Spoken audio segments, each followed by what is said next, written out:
Alexander the Great was born in 356 BCE in Pella, the capital of Macedon, into a world of ambition, violence, and prophecy, as the son of King Philip II, the ruthless military reformer who transformed Macedon into the strongest army in Greece, and Queen Olympias, a fiercely religious woman who filled Alexander's mind with stories that he was divinely chosen and descended from Zeus himself, a belief that would shape his confidence, fearlessness, and sense of destiny throughout his life. From a young age, Alexander displayed extraordinary intelligence and courage, most famously taming the untamable horse Bucephalus, an act that convinced Philip his son was destined for greatness, and this potential was refined under the guidance of the philosopher Aristotle, who educated Alexander in philosophy, medicine, science, geography, ethics, and literature, instilling in him a deep admiration for Greek culture and heroic ideals, particularly those found in Homer's Iliad, which Alexander treated not as a story, but as a manual for kingship and glory. In 336 BCE, when Philip II was assassinated during a royal celebration, the Macedonian throne passed to Alexander at just 20 years old, and while many rivals believed the young king weak and untested, Alexander responded with ruthless speed, executing potential threats, crushing revolts across Greece, and utterly destroying the city of Thebes as a warning that resistance would be met with annihilation, firmly securing his rule before turning toward his father's unfinished dream, the conquest of the Persian Empire, the largest and richest empire the world had ever known. In 334 BCE, Alexander crossed the Hellespont into Asia with around 40,000 soldiers, symbolically casting a spear into the land to claim it as his own, and immediately proved his brilliance at the Battle of the Granicus River, where he personally led charges against Persian forces, risking his life to inspire his men, then advanced deeper into Asia Minor, liberating Greek cities and dismantling Persian control. The true test came in 333 BCE, at the Battle of Issus, where Alexander faced Persian king Darius III himself, and despite being heavily outnumbered, Alexander exploited terrain, speed, and discipline to shatter the Persian army, forcing Darius to flee and leaving behind his family, whom Alexander treated with honor, signaling that he sought to replace Persian kingship rather than merely destroy it.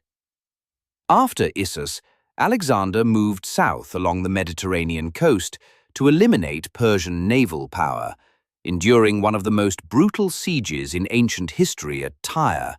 a 7-month struggle that ended in devastating slaughter,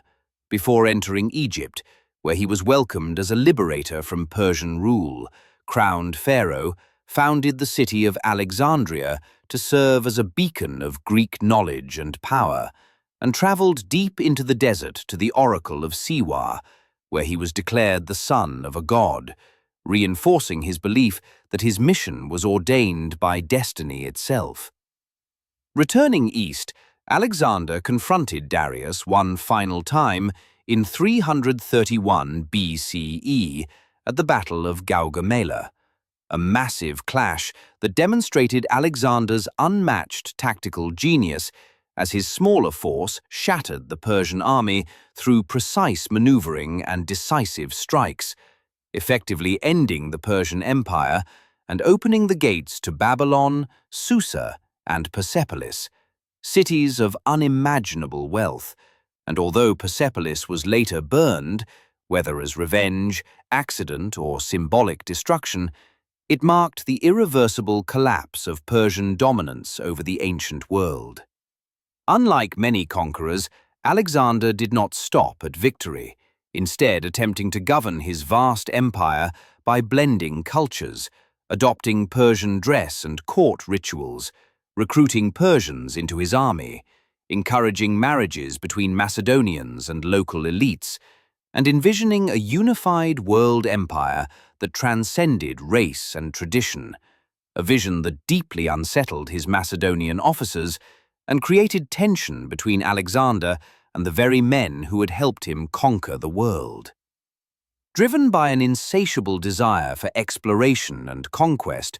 Alexander pushed his armies farther east into Central Asia and India, enduring guerrilla warfare, harsh climates, and constant resistance, and in 326 BCE, he faced King Porus at the Battle of the Hydaspes River, a fierce encounter involving war elephants and torrential rain, where Alexander narrowly achieved victory and, impressed by Porus's courage, allowed him to rule as a subordinate king, demonstrating Alexander's preference for loyalty over destruction. However, at the edge of the known world, Alexander's legend finally encountered human limits, as his exhausted soldiers, traumatized by years of unending war and longing for home, refused to march farther east at the Hyphasis River, forcing Alexander, for the first time in his life, to accept defeat not by an enemy, but by exhaustion and reality.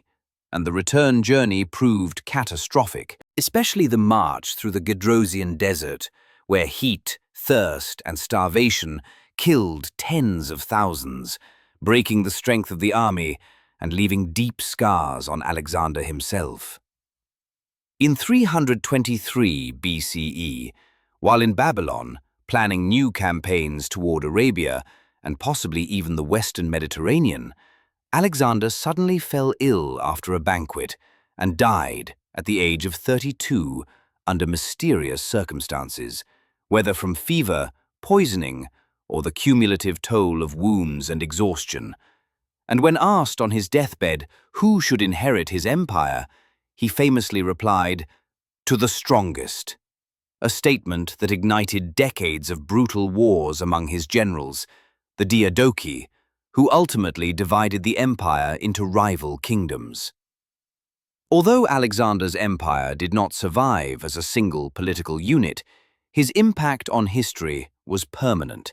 as Greek language, culture, art, science, and philosophy spread across Europe, Asia, and Africa, creating the Hellenistic Age and reshaping civilizations for centuries to come,